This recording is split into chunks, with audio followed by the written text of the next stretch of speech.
धारदार तलवारीची दहशत पसरवणाऱ्या इसमास पारध पोलिसांनी घेतले ताब्यात.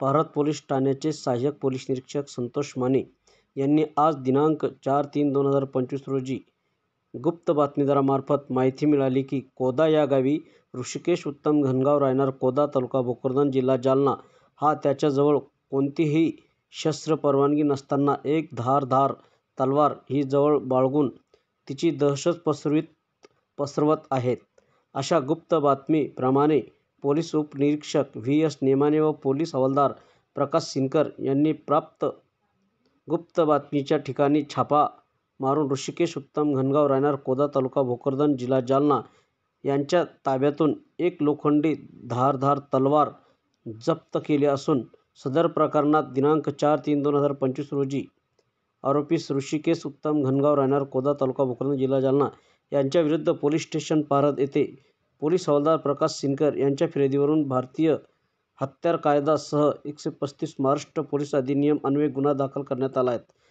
सदरची कामगिरी अजय कुमार बन्सल, पोलीस अधीक्षक जालना, आयुष नेपानी, अप्पर पोलीस अधीक्षक जालना, गणपत दराडे, उपविभागीय पोलीस अधिकारी भोकरदन, स्थानिक गुन्हे शाखा ईऊड पोलीस निरीक्षक पंकज जाधव यांच्या मार्गदर्शनाखाली सहपोनी एस.डी. माने, पोलीस उपनिरीक्षक V S. Nemane, police head constable Prakash Sinkar, Kakad police अंमलदार संतोष जाधव, पोलीस अंमलदार जंगले होमगार्ड व साजेद यांनी काम पाहिले आहेत.